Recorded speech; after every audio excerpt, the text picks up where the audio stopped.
In the previous few videos, I have shown you some specific derivatives. For example, the derivative sine x, which equals to cos x. Now, in this video, I'm gonna actually derive it geometrically. What do we exactly mean that the derivative of sine x is cos x? So let me just define my function. So our function is fx equals to sine x. So sine x or sine theta. Theta is a more appropriate notation for an angle. So let me just put it as theta. So my function essentially is a function of theta. So hence I call it f theta, which of course equals to y.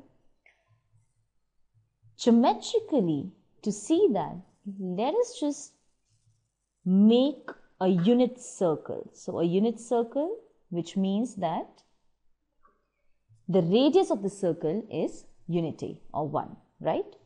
So this is a unit circle.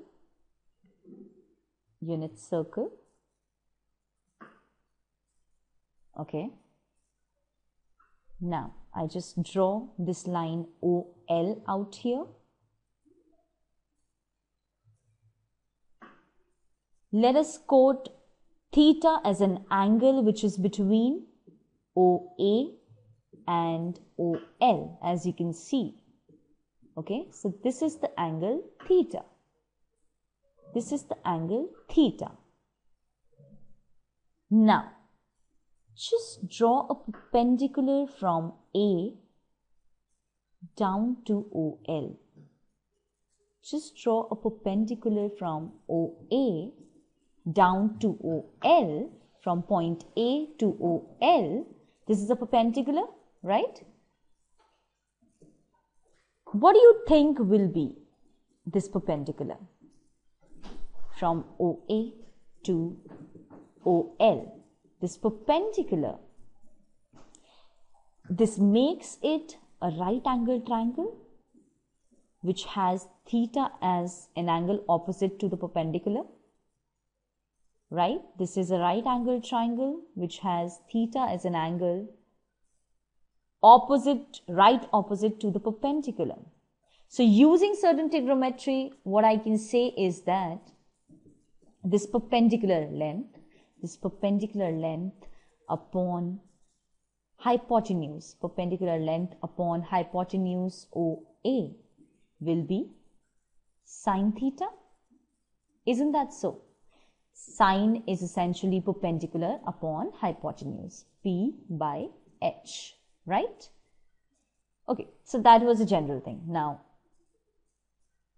what I am interested in is the change in y.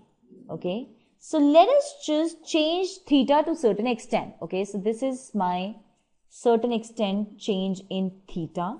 So that would take OA to OB. Okay, let us call it OB. So this is a point B. Change in theta is changing OA to OB. Okay, so there will be a change in the function also. There will be a change in the function as well. Let me just change the color. So the perpendicular shifts like this. So can you see there is an increment? There is an increment in this length of the perpendicular. There is this increment in the length of the perpendicular. So my y earlier was sine theta, which means that it was this perpendicular, and this perpendicular actually is nothing but, as I said, it will be OA into sine theta. So perpendicular is nothing but OA into sine theta, which actually is sine theta, because hence it's a unit circle, so hence OA is 1, right? So perpendicular will essentially be sine theta. Perpendicular is sine theta, and that's what is my y. So change in y will be the next perpendicular that I draw from B to the base. Okay, B to the base. Now this change in y. So this is my y. And if I extend parallelly if I extend this perpendicular from A parallelly equal to B, point B, I get a point C, and that's the increment in Y. That's the increment in Y, right? That's the increment in Y. So that's change in Y. So that's the change in Y. Now, what do we mean by an arc length? Arc length AL. Look at the arc length AL. A to L. Arc length A to L. Arc length A to L will essentially be theta. And why so? Arc length A to L has been made by the angle theta. Can you see that? Now, theta is what? Theta is nothing but the proportion out of 360 degree. Out of 2 pi, the chunk angle theta is making, it will be the same as what the whole circle would be making. This pi of the circle will equal to, this arc length will equal to this theta. Because this is a 360 degrees. This is 360 degree. This is the proportion out of 360 degree. Again, this whole circle will be 360 degree and this is the same proportion, theta. So, theta, this arc length will also equal to theta. So, AL arc length equals to theta and AB arc length will equal to, in the same manner, it will equal to change in theta. Okay. In the same manner, it will equal to change in theta. Now, and AB almost, arc AB almost will equal to the line AB. Line AB will be an approximation to the arc AB. Let me just make line AB more clear to you.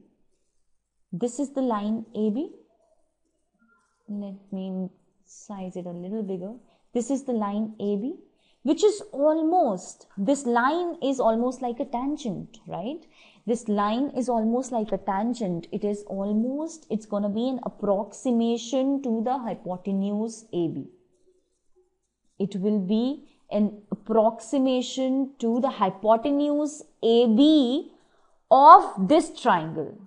Let me again just change the color of this triangle because now I want to emphasize on this triangle. So here you get another triangle. Okay. This triangle is something earlier. If I consider the arc, this would not look like a complete right angled triangle. Okay. There will be, because there will be an arc shape here.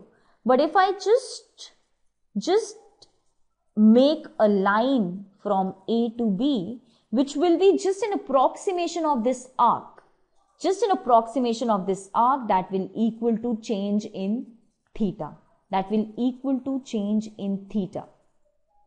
Okay. Because this arc length is essentially change in theta. Right? This arc length is essentially change in theta. So this will equal to change in theta. So what do we need to find? Why was I giving you this sort of a background? The reason behind it is that we want to find out change in Y as theta changes. Okay. Change in Y upon change in theta. That's what we do when we are finding out derivative. We are finding out change, the difference quotient, change in F due to change in X. And that's what it is. Okay. So if we figure out the angle of this right angle triangle, this is a right angle triangle. In case I can figure out this angle BAC, I will be able to suggest something about this right angle triangle, right? So this angle BAC, what will be this angle BAC? Now AB acts like a tangent, and OA acts like a normal to the tangent. So OA is perpendicular to AB. Okay. So here again I can, make you see that properly. OA is perpendicular to AB. This is perpendicular. OA acts like normal to the tangent AB. So this is perpendicular. Okay. And where are we? We are here. We are here. This is our figure. So what I want you to do is just rotate. Just rotate LOA. Just rotate this by 90 degree. Just rotate this LOA by 90 degree. If you rotate it by 90 degree, what will happen? AOL, what will happen? This will turn into this. OL will be a straight line like this. OA comes out here. And the angle remains the same, right? Angle remains the same as theta. Now let us compare it with our triangle BAC. Let us compare it with our triangle BAC. What is happening?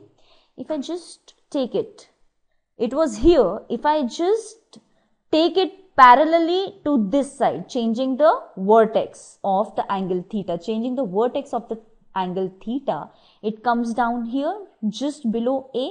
It comes down here just below A. And what I can do is I can just pull it up and make the vertex A. I can just pull it up, make the vertex A. Just notice this line, these are parallel to each other, and this is an extension.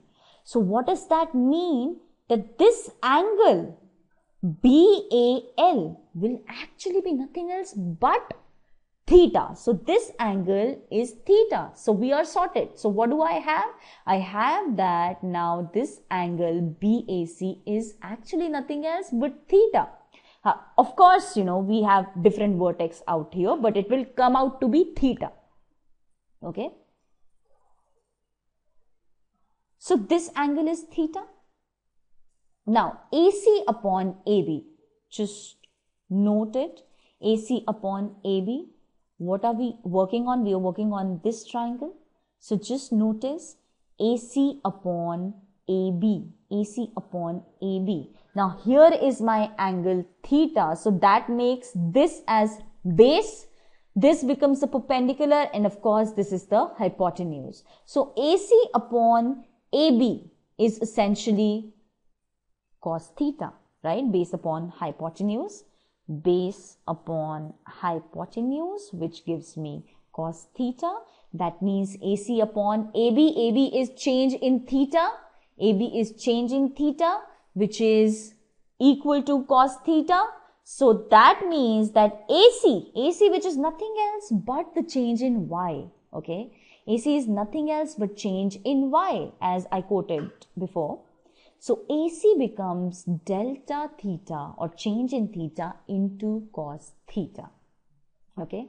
Now what are we interested in? We are interested in the rate of change. Okay. So rate of change is found out by letting the change in theta to be negligible. That is, let the limit of change in theta be as small as 0. So limit delta theta going to 0, change in Y upon change in theta would essentially be nothing else but simply cos theta, right? That will be nothing else but essentially cos theta. So that is what geometrically we have tried to prove. Calculus we have done. We know that f dash x when you're looking for sin x. So f dash of sin x is essentially cos theta, or cos x. When the angle is x, it's cos x.